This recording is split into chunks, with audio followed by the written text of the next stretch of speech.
بسم اللہ الرحمن الرحیم۔ السلام علیکم پیارے دوستو، آج کی اس ویڈیو میں ہم بات کریں گے مسئلہ فلسطین کے بارے میں کہ وہ کیسے، کب اور کس نے شروع کیا۔ تو آئیے چلتے ہیں اپنی ویڈیو کی طرف۔ برطانوی مینڈیٹ میں آنے سے پہلے فلسطین سلطنت عثمانیہ کا حصہ تھا۔ 1917 میں لگتا ہے کہ برطانیہ کو پہلی عالمی جنگ میں فتح کا یقین ہو چلا تھا۔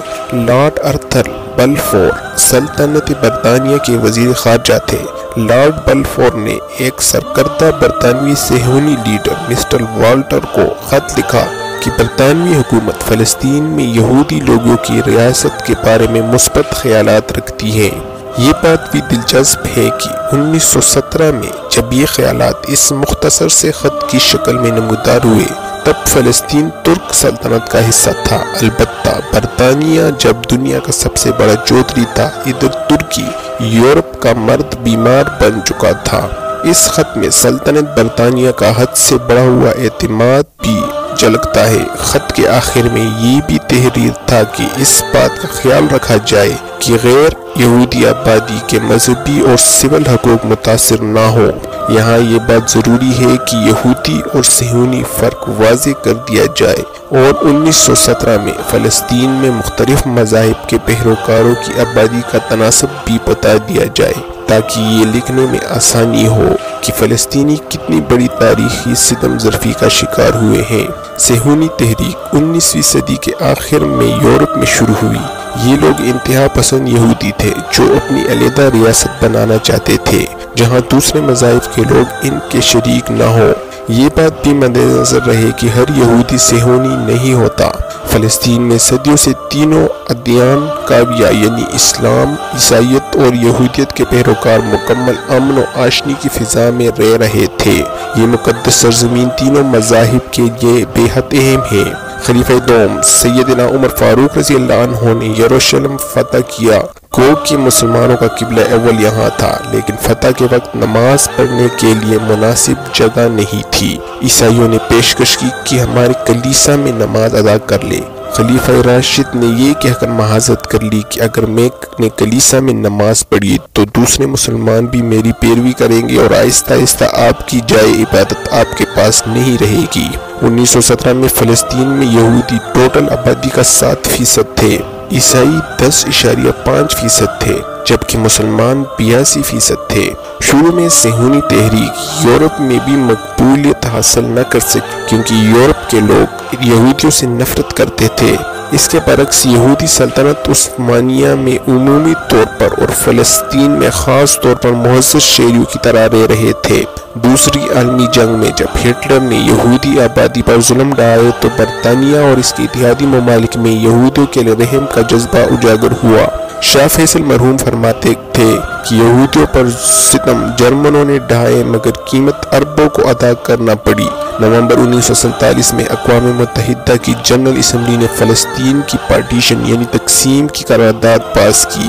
اس قرارداد کے مطابق فلسطین میں عرب اور یہودی ریاستوں کے قیام کے ساتھ ساتھ یروشلم کے شہر کے لیے انٹری مکمل کنٹرول کا منصوبہ بھی شامل تھا۔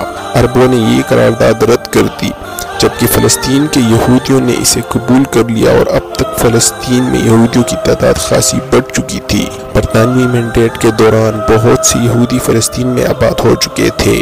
1948 میں اسرائیل بنا تو عرب ممالک کے ساتھ جنگ ہوئی۔ عرب لیڈر کہا کرتے تھے کہ اسرائیل بنا تو ہم اسے اٹھا کر سمندر میں پھینک دیں گے۔ جنگ میں عربوں کو شکست ہوئی۔ بکھرے ہوئے صہیونی جتھے عرب آبادیوں پر حملے کرنے لگے۔ آدھے فلسطینی گاؤں صفحہ ہستی سے مٹا دیے گئے۔ ایک اسرائیلی تاریخ دان بینی مورس کے مطابق 34 جگہ عربوں کا قتل عام ہوا۔ بے شمار فلسطینی عرب اپنا وطن چھوڑنے پر مجبور ہوئے۔ فلسطینی مہاجرین کی ٹوٹل تعداد 60 لاکھ سے زائد ہے۔ ان کی بڑی تعداد آج بھی بیرون دمشق اور عمان کے پاس بدحالی میں رہ رہے ہیں۔ مجھے آج عظیم قائد محمد علی جناح کی فہم و فراست اور دوربینی کا پھر سے خیال آ رہا ہے۔ قائد نے کہا تھا کہ مجھے کٹا پٹا پاکستان بھی ملا تو میں قبول کر لوں گا۔ یقین مانیے اگر پاکستان نہ بنا ہوتا تو ہماری حالت انڈیا کے مسلمانوں جیسے ہی ہوتی، اور تاریخ کی یہ ستم ظریفی بھی ملاحظہ فرمائیے۔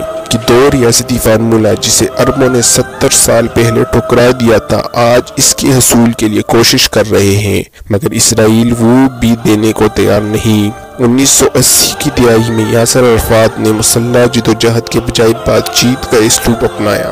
1993 میں اوسلو معاہدہ ہوا۔ یاسر عرفات اور اسحاق رابین کو نوبل امن انعام تو مل گیا، مگر فلسطین میں نہ امن آیا اور نہ ہی فلسطینیوں کو حق خود ارادیت مل سکا۔ ہم پاکستان میں فلسطینی مسئلے کو اکثر یہودیت اور اسلام کے مابین تنازع سمجھتے ہیں، اور یہ بات کسی حد تک صحیح بھی ہے، کیونکہ ہمارے قبلہ اول پر قبضہ اس سارے قصے کا مرکزی باب ہے۔ لیکن میرے نزدیک یہ مسئلہ غاصب صہیونیت اور انسانیت کے درمیان جنگ ہے۔ صہیونی جب 1948 میں فلسطینیوں کا قتل عام کر رہے تھے تو عیسائی بھی اتنے ہی مظلوم تھے جتنے کہ مسلمان، اور آج نیتنیاہو کی حکومت ایک متعصب صہیونی حکومت لگتی ہے جو اس بات پر منحصر ہے کہ اسرائیل کو پہلے یہودی ریاست کے طور پر تسلیم کیا جائے، باقی بات بعد میں ہوگی۔